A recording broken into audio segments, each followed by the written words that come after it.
사단의 의회 선 교회, 이 제목으로 은혜를 나누기를 원합니다.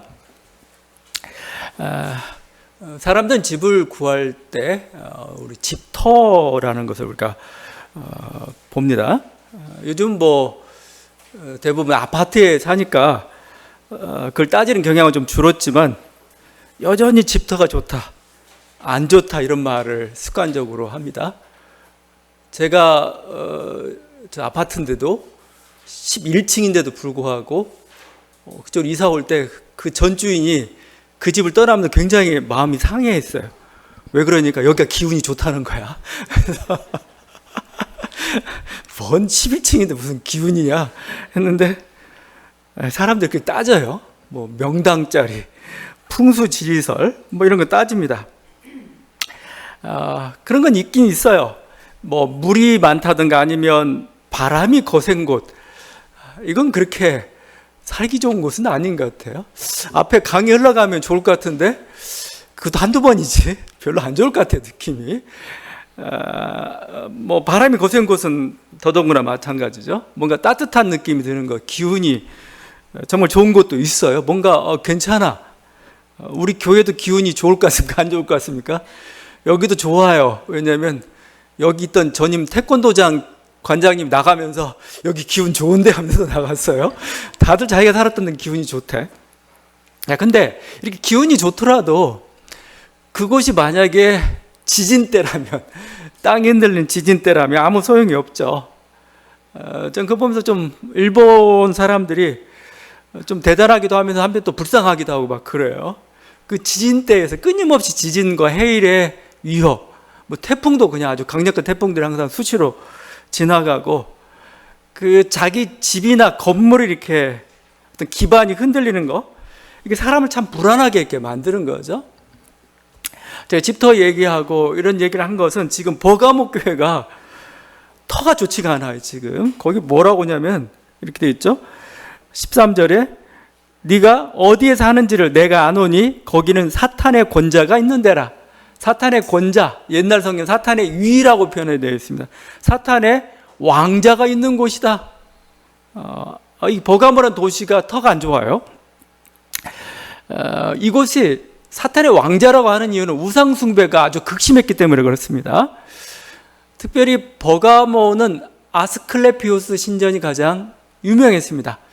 아스클레피오스는 치료의 신이에요. 의료의 신. 그러니까 옛날엔 이 건강 같은 게 전염병도 많고 굉장히 문제가 많았잖아요. 그러니까 가장 인기 있는 신이었습니다. 사람들이 막 그 신전에 몰려 들어와 가지고 인산인해를 이루는 거죠. 이 버가모라는 곳은 옛날 무시아 지역의 주도로서 아주 전통적으로 오래된 도시입니다. 그래서 그런지 황제 숭배 또한 굉장히 극성했습니다. 가장 높고 가장 장엄한 모습이 이 황제 신전이었어요. 우리 예전에, 우린 지금 유럽이나 가게 되면 대성당이 각 도시마다 가장 크고 우람한 건물이지만 이 버가모라는 곳에는 황제 신전이 그렇게 우람하고 아주 높은 곳에 이렇게 서 있었죠. 딱 봐도 이거 우상의 도시다 이렇게 되죠. 여기에 다른 제우스 신전, 디온소스 신전은 말할 것도 없죠. 우상 제의가 넘쳐났던 곳입니다. 그러니까 이쪽은 정말 터가 좋지 않고 기운이 좋지 않은 그런 곳이 되어버렸어요. 그래서 우리의 어떤 인생 속에서, 우리의 어떤 삶에서 좋은 전통을 가지고 있다는 것, 좋은 유산을 가지고 있다는 것은 엄청난 자산입니다. 그러니까 왕자로 태어난 사람은 엄청난 자산이죠. 그 자산이라는 게, 그러니까 노력해서 왕자가 된 사람하고 부자가 된 사람하고 태어날 때부터 부자가 된 사람하고는 다르죠. 느낌이 이미 좋은 전통과 유산 속에서 자랐기 때문에 그 모든 인격 속에, 모든 삶의 태도 하나하나에 다 스며들어가 있습니다. 그런 면에서 보면 한국 사회는 아직도 제대로 된 부자가 없어요. 강남에 물론 부자들이 많죠. 근데 부자가 아니고 졸부예요, 졸부. 왜냐하면 그 어려운 시기, 근대화 시기에 어떻게든 부를 이뤘어요. 자기가 일대. 그러니까 전통과 유산이 없어요. 정신이 없고 가치관이 없어요. 그러니까 부자는 부자로서의 하나의 품격이란 게 있는 겁니다. 근데 품격이 없으면 그냥 졸부라고 부르는 거예요. 한국 사회는 그 부자의 품격을 어떻게 만들어 갈 건가, 그런 그 모습이죠. 그래서 좋은 전통과 유산을 가지고 있으면 아름다운 향내가 그냥 풍깁니다. 그걸 우리가 아우라라고 불러요. 만약에 근데 더럽고 악하고 좀 추한 그런 전통과 유산을 가지고 있다면 끊임없이 악의 유혹을 받습니다. 한 사회가 그러면, 이 사회가 아름다운 전통과 유산을 가지고 있다면 우리 여기 있는 것만으로도 우리는 괜찮은 사람이 될 거예요. 그런데 이 도시 자체가 막 욕망과 갈등과 경쟁과 거짓으로 아주 점철되는 건 사회라면은 거기에 있는 것 자체가 우리는 그냥 거기서는 버티기만 해도 잘한 겁니다. 사실은 터가 중요하죠. 그래서 제가 얘기하지만 어떤 부모에게 태어나느냐도 중요하지만 어떤 나라의 어떤 도시에서 태어나느냐도 굉장히 중요합니다. 우리가 뭐 같은 여기 별로 같은 문화권이라고 얘기하니까 하겠지만 우리에게서는 어떤 부모에게 태어나는 것보다 더 중요한 것은 어떤 나라에서 태어나느냐입니다. 여러분이 이스라엘에 태어나느냐, 팔레스틴 땅에 태어나느냐, 미국에 태어나느냐, 아니면 제3세 어느 곳에 태어나느냐에 따라서 내가 아무리 괜찮은 집안에 태어났을지라도 참 보잘것없는 존재가 되기도 하고, 아무리 보잘것없더라도 괜찮은 존재가 될 수 있는 그 길이 열려 있기도 하고 막 그렇습니다. 지금 이 버가모 교회가 바로 그런 곳이고, 그런 면에서 그 오랜 어떤 시간과 어떤 행동을 취하다 보면은 그걸 우리가 보통 뭐 습관 또는 인격이라고 하잖아. 근데 하나의 공동체나 지역도 습관과 인격이 생깁니다. 그걸 우리가 문화라고 표현합니다. 교회도 정말 어떤 영적 문화가 있어요. 영적 분위기라고 우리가 알 수가 있죠. 그곳에 앉아 있으면 그냥 기도가 돼요. 그냥 기도가 됩니다. 그래서 신성한 공간 같은 게 있어요. 그건 오랫동안 기도와 사람들에게 다져진 곳입니다. 다져진 곳. 그냥 앉아만 있어도 그냥 은혜가 되는 그곳이 있어요. 우리 교회는 어떤지, 우리 교회도 오랫동안 지금 뭔가 이렇게 쌓아놨습니다. 주로 어떤 성도 간의 사랑, 말씀을 향한 어떤 순종, 상대를 향한 존경, 어느 하나님을 사랑하는 열정, 기도가 있으면 그 공동체가 뭔가 향기를 풍기고 냄새를 풍기고 앉아만 있어도 은혜가 되는 그런 곳이죠. 우리 교회가 그런 성령의 보좌 위에 든든히 서 있는 그 교회가 되기를 희망합니다. 소망합니다. 하여튼 이런 어떤 좋은 곳에, 기운이 좋은 곳에 있다는 건 정말 대단한 일이죠. 자, 근데 버가모 지역은 안 좋았어요. 안 좋았는데 이 버가모 지역을 바꾼 사람이 있습니다. 그 안 좋은 기운을 역전시킨 사람이 있습니다. 자, 결국 이건 사람이 하는 일입니다.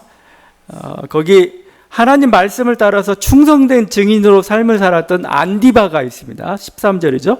내 충성된 증인 안디바가 너희 가운데 곧 사탄이 사는 곳에서 죽임을 당할 때에도 나를 믿는 믿음을 저버리지 아니하였도다. 안디바 한 사람이, 그러니까 우리 공동체 버가모 지역 교회에 충성된 증인 한 사람이 있다는 것 자체가 문화를 바꿔버려요. 문화를 바꿔버립니다. 이 안디바는 아마 그 황제 숭배를 거부하다 죽임을 당했을 것입니다. 보면은 7개 교회에 편지를 보냈는데 유일한 순교자예요. 이름이 거론되는 유일한 순교자. 그 한 사람의 어떤 그 하나님을 향한 사랑, 열정, 헌신, 어떤 비전, 어떻게 보면 이건 그 희생이라고 할죠. 희생이 세상을 바꿉니다. 교회를 바꾼 거죠. 그래서 터가 안 좋은 교회가 있는데 이 교회가 뭐죠? 여기 한 사람이 정말 하나님 앞에 충성된 그 사람으로 말미암아 문화가 바뀌어버린, 바로 저는 그런 교회라고 좀 버가모 교회가 그런 교회라고 생각을 해요. 실제 그래요. 실제 우리 집안에, 여러분 집안에 혹시 신사참배를 거부하다가 순교당한 그런 조상을 두고 있다. 여러분 집안 가풍이 다릅니다. 가풍이. 전에 제가 옛날 다른 교회에서 새가족부를 하고 있는데 이 사람 말투 같은 게 너무 다르고 굉장히 간간한 모습이 보여요. 물어봤더니 저기 손양원 목사하고 뭐 이렇게 된다는 거예요.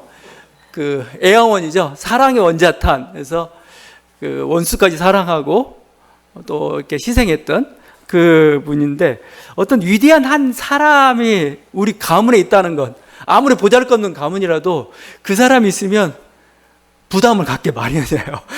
최소한도 조금 눈은 되지는 않아야 되니까요. 아니면 그냥 항상 머릿속에 있는 거죠. 그러다 보면 그 사람도 닮은 사람이 되어 가는 거고, 한 사람의 순교자, 한 사람의 인격이 이렇게 교회를 바꾸고 세상을 바꾸고 사회를 바꾸는 거죠. 결국 중요한 건 터가 아니에요. 터가 뭐 터가 안 좋다고 청와대에서 용산으로 옮겼더니 청와대를, 용산이 터가 좋았을 수도 있어요. 근데 문제는 사람, 결국은 사람이 그 모양이면 어디 가든 이게 아닌 거예요. 이게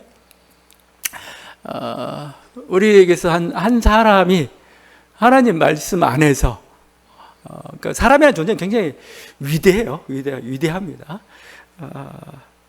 지금 그 모습을 안디바가 보여줬죠. 자, 근데 지금 이 버가모 교회 문제를 좀 더 보기를 원하는데, 버가모 교회 외부적인 어떤 시련에 대해서는 잘 대처하고 있는데, 중요한 게 내부적인 또 시련이 있습니다. 내부적인 유혹이 있었던 거죠. 교회 안으로 스며들어오는, 터가 안 좋다는 건 항상 뭐예요? 이 세상의 어떤 이걸 타고 뭔가 교묘한 형태로 또 교회로 침투를 하거든요. 그게 14절이죠. 네게 발람의 교훈을 지키는 자들이 있도다. 15절이죠. 이와 같이 내게도 니골라당의 교훈을 지키는 자들이 있도다. 발람의 교훈이라고 표현하고 니골라당의 교훈이라고 표현하고 있어요. 가르침이죠, 가르침. 지금 이게 발람은 누구냐면 민수기에 나옵니다. 민수기에. 이스라엘 백성이 너무 극성하고 이제 광야를 행진하고 있는데, 모압 족속이 이스라엘을 저주하게 해서 이 발람을 불러옵니다. 발람이 굉장히 유명한 뭐 무당 비슷한 그런 존재였던 것 같아요. 그래서 모압 왕 발락이 발람으로 하여금 야 이스라엘 저주해라 했습니다. 근데 하나님이 막 경고를 주고 해가지고 결국 발람이 저주를 한 게 아니고 오히려 축복을 해버렸습니다. 그렇게 끝났다고 생각했어요. 근데 나중에 발람이 회개를 하지 않고, 거기 보면 25장인가 나오는데 이스라엘 백성을 미혹합니다. 어떻게 하냐면 바알부올이라는 우상을 섬기게 해요. 바알부올. 그 다음에 그 제의를 따라서 행음하게 만들었습니다. 지금 이게 교훈이라는 표현을 쓰고 있는데, 아마 니골라당이라는 이 세력들이 버가모 교인들을 가르침으로 이렇게 미혹했던 것 같아요. 그리고 그 미혹에 빠졌던 자들이 있다라고 지금 얘기하고 있습니다. 니골라당이 많이 나와요. 여기도 나오고 또 다음에 또 앞에서 좀 나오기도 좀 했는데, 니골라당의 정확한 정체는 파악하기 어렵습니다. 그냥 단 하나만 가지고 유출해야 되는데, 이 단어 앞뒤에 있는 걸 보게 되면 니골라당이 무엇과 관련되어 있는가를 우리가 보여요. 그것은 우상의 제물과 관련된 거였습니다. 우상의 제물. 그 14절이죠. 우상의 제물을 먹게 하였고 또 행음하게 하였다. 이 우상의 제물 관련된 게 여기만 문제가 된 게 아니고, 나중에 그 두아디랴 교회에 있습니다. 두아디랴 교회에 침투한 세력도 있는데, 그 두아디랴 교회에 침투한 세력을 이세벨의 무리라고 불러요. 그러면서 이렇게 얘기합니다. 2장 20절인데 내 종들을 가르쳐 꿰어 행음하게 하고 우상의 제물을 먹게 하는도다. 이렇게 표현하고 있어요. 자, 여기 행음이라는 단어가 나오는데 이건 윤리적 타락을 얘기하는 게 아닙니다. 그러니까 성적 타락을 얘기하는 게 아니에요. 초대교회는 성적 타락하지 않았어요. 초대교회를 이렇게 우습게 보면 안 됩니다. 그건 절대 용납하지 않는 곳이에요. 그럼 행음이라는 건 뭐냐? 종교 혼합주의나 우상 숭배와 관련됐을 때 행음했다 얘기하는 겁니다. 호세아서에 잘 나와 있죠. 그러니까 하나님이 왜 다른 신을 섬겼을 때 쓰는 표현이 행음했다 이렇게 표현해요. 그러니까 여러분, 초대교회 그 성령의 그 거룩한 분위기에서 성적 타락, 그건 발도 못 붙여요. 그냥 우상 숭배나 종교 혼합주의를 가르치는 표현이 행음이라는 거예요. 너 하나님을 배신했다 이런 거 표현이랑 마찬가지입니다. 그리고 그러면 초대교회는 우상숭배 했느냐? 절대 안 했어요. 절대. 우상숭배는 이건 도무지 이건 말도 안 되는 거죠. 지금 그러니까 지금 우상숭배나 실제 어떤 간음이라는 행음이라는 문제가 붙었다고 이게 윤리 이렇게 따지면 초대교회를 너무 우습게 보고 있어요. 우습게. 이건 그건 뭐 사실은 문제도 안 되고 당연히 이건 선이 필요도 없어요. 교회가 알아서 다 처리해 버립니다. 중요한 건 뭐냐면 우상의 재물 문제입니다. 먹는 문제입니다. 우상이 재물이 있는데 이 재물을 먹어야 되느냐 안 먹어야 되느냐 가지고 문제가 발생했어요. 버가모 지역은 우상 숭배가 많잖아요, 지금. 그리고 보통 시장에 나와 있는 고기 같은 건 뭐냐라고 하면 대부분 다 우상에게 예배드리고 제의 드리고 나온 나머지예요, 나머지. 그 고기를 자기들이 다 먹을 수 없으니까 시장에 파는 거죠. 시장에 놓고. 대부분 고기들은 우상이 재물이라고 보면 돼요. 그 다음에 고대는 축제가 많아요. 축제. 엄청 축제가 많죠. 누가 한 사람이 부자가 기증을 해가지고 축제를 하고 또 많은 사람들이 뭐 이렇게 아니면 뭐 어떤 올림픽 경기 같은 게 있고 축제가 있습니다. 축제가 있으면 반드시 신에게 분향하는 행사가 있습니다. 우상의 제일하고 그 우상의 제물들을 나눠주는 겁니다. 근데 이게 단순한 게 아닌 게 가난한 사람들에게는 가장 행복한 때이고 지금 고기 먹고 나 이거 지금 다 힘을 얻고 그게 막 무상으로 막 나눠주고 막 이런 거가 있죠. 그럴 뿐만 아니라 모든 행사가 그러니까 여러분이 고린도전서 할 때 얘기했는데 지금 어떤 무슨 누구 생일 잔치가 있어요. 누가 영전했습니다. 영전 잔치가 있어요.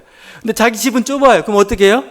제일 넓은 데가 이 우상의 신전에 있는 그 식당들이에요. 실제 그렇게 많이 지어 놓습니다. 그러면 새를 놓고 연회장처럼 마련해 주는 거죠. 그쪽으로 초청장이 와요. 가면, 이 초청 가면은, 이게 보통 대부분 우상 숭배하고 뭔가 그게 내려온단 말이에요. 나는 우상 숭배를 하지 않았는데, 이래도 먹어야 되느냐, 이 문제는 단순한 문제가 아닙니다. 이건 자기 사교권하고도 관련된 문제고, 사회생활하고 관련된 거예요. 이건 직업과도 관련된, 잘못하면 그 직장에서 그 일 못할 수도 있는, 그냥 단순히 먹는 문제만이 아니고, 하여튼 이런 여러 가지 문제들이 부딪혔습니다. 거기에 대한 답을 준 게 어떻게 보면 사도 바울이었던 거죠. 사도 바울이 고린도전서 그 자세한 케이스별로 설명을 했죠. 원칙은 이겁니다. 음식물은 죄가 없다. 음식물은 먹는 음식은 죄가 없다. 그죠? 사도 바울이 이렇게 얘기하죠. 고린도전서 8장 4절. 우상의 재물 먹는 일에 대하여는 우리가 우상은 세상에 아무것도 아니며 또한 하나님은 한 분밖에 없는 줄 아노라. 우상은 없는데 우상이 재물이 어디 있어? 그죠? 예? 하나님 한 분밖에 없는데 우상이 바쳐. 그래서 재물이 나쁘고 선하고 그런 게 어디 있어? 우상이 없는데. 그래서 모든 식물은 하나님께서 주신 것이고 감사함을 먹으면 뭐 버릴 것이 없어요. 그러니까 사도 바울이 요지는 뭐였어요? 먹으라 했습니다. 먹으라. 그냥 물어보지 말고 먹으라 했습니다. 제가 본 니골라당은 우리가 여기 막 완전히 사탄 마귀처럼 취급하고 있는데 제가 본 니골라당은 이런 어떤 사도 바울의 그 어떤 자유와 지식을 아마 추구했던 주장했던 자들일 수도 있습니다. 니네 먹어도 괜찮아. 이런 식으로 좀 했던 우리는 이런 자유를 가지고 있어. 근데 사도 바울이 이 자유를 주면서 동시에 절제도 가르칩니다. 그 사랑의 절제라고 하죠. 이렇게 얘기합니다. 우상의 재물에 대하여는 우리가 다 지식 있는 줄을 아나 지식은 교만하게 하며 사랑은 덕을 세우나니. 우리는 우상에 대한 지식을 있지만 이게 잘못하면 교만이 된다 이거 교만. 그러니까 마치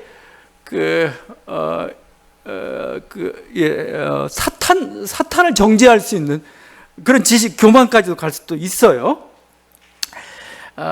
우리가 많은 지식을 가지고 있지만 자기는 이 지식이 그렇게 중요한 게 아니에요. 알아도 그만 몰라도 그만 인 거죠. 자기에게 더 중요한 것은 사랑이에요. 사랑. 만약에 이것 때문에 내가 음식 먹는 이 일 때문에 다른 형제가 실족한다면 잘못하게 된다면 나는 영원히 고기를 먹지 않겠다 이렇게 얘기하죠. 고린도서 8장 13절입니다. 만일 식물이 내 형제로 실족해 하면 나는 영원히 고기를 먹지 아니하여 내 형제를 실족치 않게 하리라.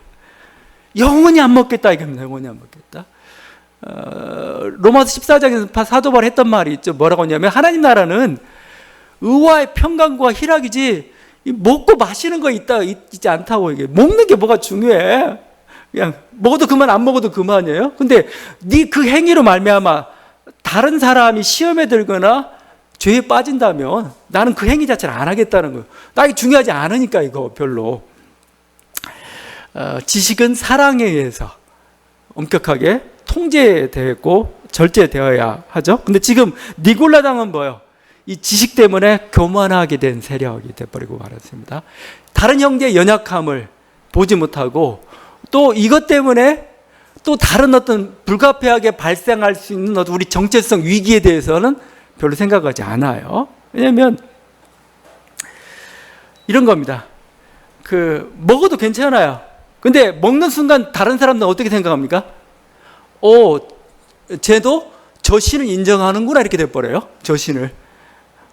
쟤들은 자기들만 믿는다더니 아니네 다른 신들도 믿고 있대. 세상 사람 이렇게 생각을 해버린단 말입니다. 예를 들면 우리 신앙과는 관계가 없는데 내가 술 담배를 하고 있으면 너 교회 안 다녀? 이렇게 물어보는 거랑 마찬가지예요. 내 정체성을 의심하는 일이 발생할 수가 있어요. 그래서 제가 보면은 AD 100년경 우리 지금 버가모나 이쪽 요한계시록이 쓰여지던 시대는 우리가 속사도 시대라고 합니다. 속사도 시대. 사도 이후 시대예요. 그래서 사도에 이어졌다 해서 속사도 이런 표현을 써요. AD 100년경 시대입니다. 자, 그때 보면서 교회 분위기가 약간 강경한 입장으로 바뀝니다. 약간 교리적으로 바뀌기 시작해요. 왜냐하면 우상과 관련된 일체의 재물은 금지한다. 차단한 게 교회 결정이 있을 수도 있고 그런 것으로 가게 됩니다. 왜? 그래야 신앙의 경건성과 정체성이 유지가 됩니다. 그게 여러분의 신앙의 정체성은 뭘로 하겠어요? 나는 예수 그리스도 주로 신합니다. 아니면 나는 우상에 분향하지 않습니다. 이걸로만 되는 게 아니고 뭔가 삶의 행동 속에서 뭔가 독특한 게 나와야 돼요. 그게 뭐냐? 우상이 재물이었어요. 이걸 안 먹는 걸 통해서 뭐죠? 나는 우상과 절대 타협하지 않는 사람이야. 나는 예수 그리스도만 믿는 사람이야를 드러내는 하나의 정체성의 경건성의 도구가 되었고 그렇게 결정을 한 겁니다. 먹지 마. 이게 잘 투영된 게 사도행전 15장입니다. 사도행전 15장에 그러니까 여러분이 사도행전 15장에 예루살렘 회의해 가지고 결정문이 보면 아무런 영향을 미치지 못한 것처럼 보이죠. 근데 이 요한계시록 시대에 드디어 영향을 미칩니다. 이렇게 기록되어 있죠. 이렇게 결정을 했죠. 우상의 제물과 피와 목매어 죽인 것과 음행을 멀리할지니라. 사도행전 15장 29절. 초대교회 예루살렘 회의 결정문이 능력을 발휘하기 시작한 게 바로 100년경의 이 속사도 시대에 와서야 드디어 능력이 나타나기 시작했어요. 지금 이 장면은 어떤 싸움과 같냐면은 다니엘과 세 친구가 왕이 하사한 음식을 안 먹어요. 왜냐하면 이게 우상의 제물이거든요. 안 먹고 야채만 먹어요. 채소만 먹겠다고. 그 시험을 받는 그 장면입니다. 잘못하면 죽을 수도 있는 그것인데 자기는 죽을지언정 우리는 못 먹겠다 이건. 우리는 야채만 먹겠다. 바로 그 싸움입니다. 지금 그 싸움이 지금 벌어졌고 요한은 뭐예요? 우상제물 금지 명령을 지금 내리고 있는 거고 니골라당은 뭐예요? 야 이거 음식은 아무도 아니야. 먹어도 돼. 이런 식의 가르침을.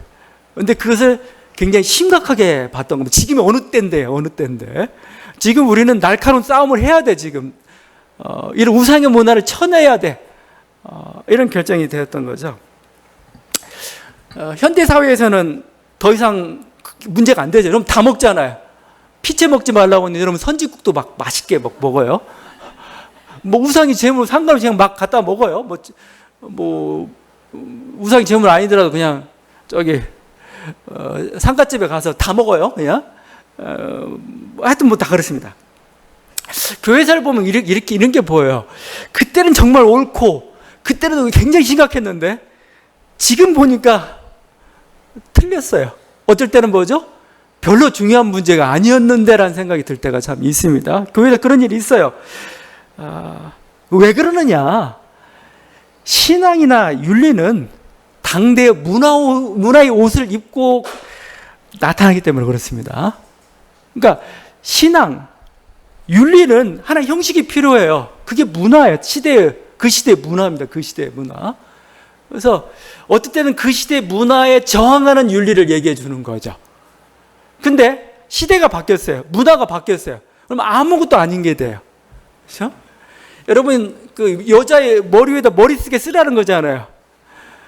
그 당시 머리를 들춰내면은 이게 별로 안 좋은 문화고 상스러운 문화처럼 됐어요. 지금은 아니잖아요. 문화가 바뀌니까. 아무것도 아니잖아요, 이건. 그러니까, 시대나 상황은 그때는 정말 심각했는데 아닌 것도 있다는 겁니다. 그렇게 좀 보면 좋겠어요. 그래서 이게 잘 나타난 게, 대표적으로 나타난 게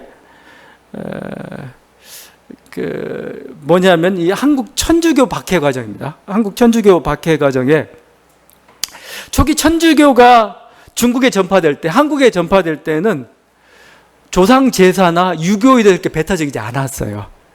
마테오 리치의 천주시리는 유교 사상으로 기독교를 변증했습니다. 이렇게 조상 제사는 그 효의 정신의 출발이다 해가지고 기복성과 미신성만 제거하고 긍정적으로 받아들였습니다. 그런데 교황청에서 이 약간 그 선교 지역의 문화를 수용하지 않은 예수회 측하고 프란체스코파하고 약간 보수적인 도미니크파가 싸웁니다. 그러다가 교황이 도미니크파를 지지해 줍니다. 이렇게 결정을 냅니다. 교황 클레멘트 2세인데 1715년에 조상 제사를 우상 숭배로 규정합니다. 그리고 금지할 것을 명령을 내립니다. 이 때문에 중국에 있던 많은 선교사들이 이제 추방당합니다. 한국 천주교에서도 문제가 발생했죠. 유명한 진산 사건, 국사 측이 항상 쓰는 진산 사건. 자기 어머니가 돌아가셨는데 유교식 제사를 거부해버리고 조상의 신주를 아예 불태워버렸습니다. 그 때문에 이런 정말 그 당시 천인 공노할 일이죠. 이 때문에 조선 천주교는 무부 무군, 부모도 없고 군주도 없다는 그 비난을 받았고, 뭐 이런 어떤 것과 함께 겹들여 가지고 핍박이 돼가지고 거의 수만 명에 가까운 천주교 신자가 순교를 당했죠. 그 시발점 중에 하나가 이 조상의 제사 문제였습니다. 자, 근데 놀라운 결정이 1939년 교황 파이오스 12세에 의해서 내려집니다. 이번에는 뭐죠? 조상 제사를 허용하는 조치를 내립니다. 1939년에요. 조서 내용입니다.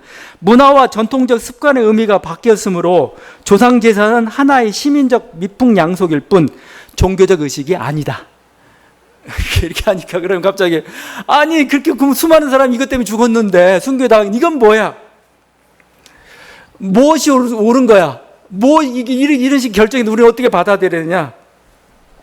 저는 다 옳다고 생각합니다. 다 옳다고. 왜냐하면 그 시대와 문화라는 게 있습니다. 시대와 문화.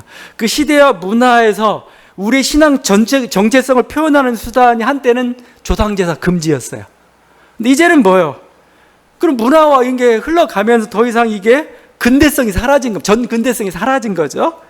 그냥 미풍양속 수준으로 떨어진 겁니다. 그러니까 뭐예요? 그러니까 받아들일 수가 있는 겁니다. 영원한 거 없어요. 우리가 성경을 읽을 때 문자로 읽지 말라는 이유가 그거예요. 그 문자라는 게 결국 뭐예요? 문화에 얽혀져 있는 문자예요. 이렇게 문자의 의미를 봐야 될 거 아니에요. 문자의 의미를. 그게 영으로 읽으라는 말씀이나 마찬가지입니다. 그래서 그때는 옳았다고 생각을 해요. 왜냐하면 우리의 신앙 정체성을 드러낼 수 있는 방식이 이거였다. 근데 지금은 아니라는 거죠. 저는 여기서 중요한 게 교회의 결정이라고 합니다. 교회의 결정. 교회의 결정은 하늘의 뜻과 같습니다. 그러니까 무슨 얘기냐면, 그래서 이게 제가 그냥 하는 얘기 아니고 베드로한테 준 말씀이죠. 뭐냐면 너에게 천국 열쇠를 주겠다. 네가 땅에서 매면 하늘에서 매이고 네가 땅에서 풀면 하늘에서 풀릴 것이다. 이게 뭐냐면 다른 게 아니고 성경 말씀 해석권이에요. 해석권. 하나님 말씀을 네가 어떻게 해석하고 결정하면은 나도 인정하겠다. 이겁니다. 인정하겠다. 이게. 그래서 저는 성경 못지않게 중요한 게 교회 결정이에요. 교회 결정 우리가 너무 우습게 자꾸 생각하는데 자기는 성경만 읽겠다고? 아니에요. 교회 결정이 더 결정적입니다. 그래서 교회 결정이 중요하고 이게 하늘의 뜻이에요. 여기 우리는 그러면 순종해야 되는 거죠. 자, 그래서 그럼 교회 결정을 내리는 사람의 문제입니다. 이제 그 공동체가 교회 결정을 지나치게 단호하게 해서는 안 돼요. 제 얘기는 결정적인 문제 외에는 단호하게 해서는 안 됩니다. 왜냐하면 보면 인간이 항상 오류가 있어요. 인간이 오류가 있어요. 시대적 한계가 있어요. 각자 나름의 사정이 있어요. 이런 건 모든 걸 종합해 보면은 자기가 아무리 옳다고 생각해도 단호한 결정을 내리면 안 돼요. 단호한 결정을 결정적인 문제만 단호한 결정을 내려야 되지, 그렇지 않은 문제는 뭐요? 조금 여유를 둬야 됩니다. 그래야 현명한 교회의 결정이 될 수가 있어요. 그래서 저는 그 17세기 도미니스 대주교의 말이 적절하다고 봅니다. 뭐냐면 본질적인 것에는 일치를, 비본질적인 것에는 자유를, 모든 것에는 사랑을. 유명한 말입니다. 본질적인 것에는 일치를 하고 이건 결정적으로 해야 되죠. 쳐내고 해야 되죠. 근데 비본질적인 건 뭐예요? 보통 우리가 이게 사소하다는 표현을 쓰고 있어요. 예를 들면 어떤 게 사소할까? 술, 담배부터 시작해가지고 저는 우상의 재물 먹을까 안 먹을까 이 문제도 약간 비본질적인 분류에 속할 수 있다라고 봐요. 저는 지금 사도 요한의 이 우상의 재물 엄격한 금지 태도에 대해서 약간 비판적입니다. 아무리 하나님 말씀이라도 너무했다. 니골라당이 그렇게 원수인가? 니골라당이 이렇게 막 사탈의 무리처럼 취급해야 될 정도에 저는 그렇게 보진 않아요. 니골라라는 건 사실 나중에 연어를 초역해도 어떻게든 사도행전 7지사 중에 한 명입니다. 사실은 이 니골라라는 이름 자체가. 자, 비본질적인 것에는 자유를 좀 줘야 돼요. 왜냐하면 사도 바울도 다른 말씀하고 있거든요. 그래서 결국 모든 것에는 사랑을 입니다. 사랑. 뭔가 이해하려는 마음, 함께 하려는 마음, 양보하려는 마음. 내가 이 원칙이 옳더라도 만약에 교회가 이런 내 결정을 내렸다면 난 따르겠어. 이게 사랑인 겁니다. 이게 사랑. 그죠? 그런 자세가 좀 필요합니다. 그래서 교회는, 그래서 제가 교회 결정이 옳다고 얘기하고 있지만 교회 결정은 신중해야 됩니다. 신중하고 어느 여유를 둬야 됩니다. 마녀 사냥이라는 게 이게 아주 그냥 이게 정말 어떻게 보면 좀 자기가 너무 지나친 확신이 그렇게 만들어내고 있어요. 그리고 문자에 매이면 안 돼요. 문자는 항상 그 문화와 시대를 반영하고 있습니다. 교회는 다시 해석해야 돼요. 원래 하나님의 뜻은 무엇냐를 항상 해석하고 거기에 따른 결정을 내려야 되는 거고, 이게 요즘 성소수자 문제부터 시작해가지고 교회 현장에 나와 있는 모든 어떤 윤리적인 게 사실 여기에 또 해당이 돼요. 지금 거기서 말하는 윤리나 문화 같은 게 결국 뭐냐면 2000년 전 고대 문화와 그걸 끄집어 들여가지고 계속 문자적 적용을 얘기하고 있는 거. 그건 저는 게으른 거고 사랑이 없는 거예요. 사랑이 없는 거. 왜 이 사람이 이렇게 고통을 겪고 있는지, 왜 이렇게 끝까지 주장하고 있는지 그게 들어봐야 돼요. 들어보고 나서 그럼 우리가 잘못 생각한 게 아닌가, 우리의 판단을 한번 또 고려해볼 가치는 없는가를 해야 되는데 나는 그냥 문자만 믿겠다는 거예요. 문자. 하여튼 저는 계속 보면서 초대교회의 여러 가지 문제가 있지만 환란에서 우상 숭배 안 하는 건 확실해요. 그건 우리가 인정해야 될, 그건 본질적인 문제입니다. 우상의 재물은 이건 저는 비본질적인 거에 가깝다 생각하는 태도예요. 자, 하여튼 어찌됐든 요한계시록의 교회는 우상 재물을 먹지 않는 걸로 결정을 했고, 그게 언제나 우리 신앙의 정체성을 지키는 길이라고 얘기를 했습니다. 근데 하여튼 그 길을 가야 되는데 그 길을 가는 게 쉽지가 않죠. 고기 없이 어떻게 살아요? 고기 없이. 가난하게. 친교로 우리 사업은 어떻게 해야 돼요? 도시축제는 이제 더 이상 이제 예외야. 도시축제는 전혀 참가할 수가 없어. 이런 버가모 교인들을 향해서 주님께 주신 약속이 있습니다. 17절 말씀이죠. 이기는 그에게는 내가 감추었던 만나를 줄 것이다. 만나는 이스라엘의 백성들이 광야에서 먹던 하늘 양식입니다. 쌀이 없는데, 빵이 없는데 만나가 대신 채워졌습니다. 근데 몰래 감춰줬던, 마치 막 가장 소중한 거 감췄다가 주는 것처럼 하나님, 예수님이 주겠다고 얘기합니다. 여기에 주는 교훈이 있습니다. 뭐죠? 세상의 양식이 끊겼을 때 하나님께서 우리에게 다른 양식을 주십니다. 하늘의 만나를 주신다는 겁니다. 나는 세상 양식이 다 끊겼어. 난 이 길을 못 가. 난 안 굶어 죽어요. 하나님이 다른 양식을 주실 것입니다. 하늘의 만나를 주실 것입니다. 여러분, 그래서 우리 인생 속에도 한 가지 답만 있는 건 아니에요. 그것을 포기한다고 죽는 거 아니에요. 그걸 포기한다고 해서 하나님께서 다른 길을 예비하실 것입니다. 이게 하늘의 만나죠. 인류 문명도 마찬가지예요. 우리는 석유를 태워가지고 문명이 발전한 거 아니, 석유를 태우기를 금지하는 그 순간에 우리는 다른 길이 열려요. 하늘의 만나가 열릴 수가 있습니다. 지금 일단 안 하는 겁니다. 일단 포기하는 거고, 그러면 다른 길이 열리는 거죠. 이 버가모 교회를 향해서 주님은 자신을 계시할 때 좌우의 낯선 검을 가진 이라고 자신을 계시하시죠. 16절은 내가 내게 속히 임하여 내 입의 검으로 그들과 싸우리라. 말씀이 무기가 되었습니다. 말씀이. 예수님이 무기는 뭐예요? 칼이 아니고 말씀이에요. 말씀의 검이라는 표현을 쓰겠습니다. 우리의 무기도 뭐냐? 우리의 무기도 말입니다. 말. 목회자의 무기는 말이에요. 말. 막 엄청난 수와 재물과 뭔가 이렇게 파워를 동원해가지고 대항하는 게 아니에요. 우리가 싸울 수 있는 건 뭐예요? 성도들이 싸울 수 있는 건 기도예요. 기도. 하나님께 말하는 겁니다. 우리들이 목회자가 세상을 향해 싸울 수 있는 방법은 뭐예요? 폭력과 위력과 청원하는 게 아니고 선포요. 말씀의 선포죠. 말로 싸우는 사람들입니다. 말씀은 위력이 있는 거죠. 그래서 우리 어떤 유혹과 욕심을 다 제거해 주는 그 놀라운 힘들을 가지고 있습니다. 말씀은 동시에 지혜예요. 지혜. 세상을 꿰뚫어 볼 수 있는 그 지혜가 있습니다. 그래서 미래가 보여요. 미래가 보이면 여러분 뭐예요? 여러분이 올바른 선택을 해낼 수가 있어요.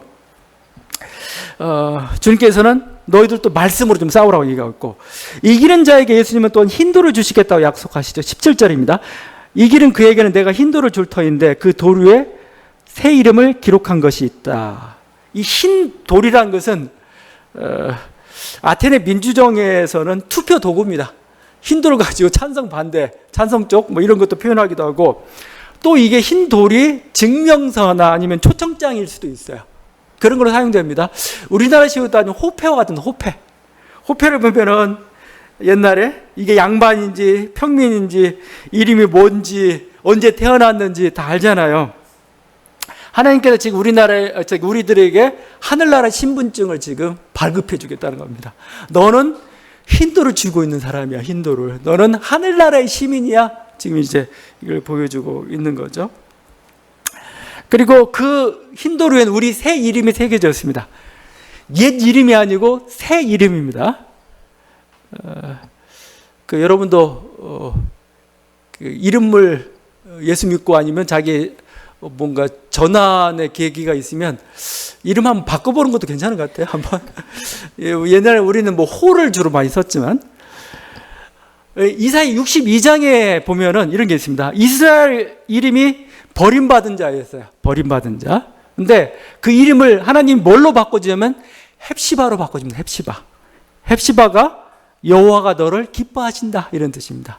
버림받은 자였는데 너는 하나님이 가장 기뻐하는 자, 이렇게 된 겁니다. 이전에 이스라엘 이름은 황무지였어요. 이름이 황무지라고 되었습니다. 이사야 62장 4절인데 황무지인데 이제는 뭐요? 뷸라입니다. 뷸라. 뷸라가 뭐냐면 결혼한 자를 가리킵니다. 결혼한 여자. 결혼한 여자. 너는 황무지같이 아주 그냥 생산 능력도 없고 여러 가지 아주 버림받은 그런 존재였는데 너는 이제 여호와와 하나님과 결혼한 자가 되었다. 이게 이스라엘이 받았던 새 이름인 거죠. 우리 주님께서는 마찬가지로 우리에게 새 이름을 주시고 우리 흰돌 위에는 여러분의 이름이 적혀져 있습니다. 새로운 이름. 시몬이 베드로가 되듯이 우리들에게 새로운, 하나님께서 태초에 우리를 향해서 축복하려고 하셨던 그 이름이 거기에 새겨져 있을 겁니다. 그것은 매우 영광스러운 이름이고 행복한 이름이라 말씀하고 있습니다. 이 은혜가 있는 저와 여러분들에게 한절 바라며 기도하시겠습니다.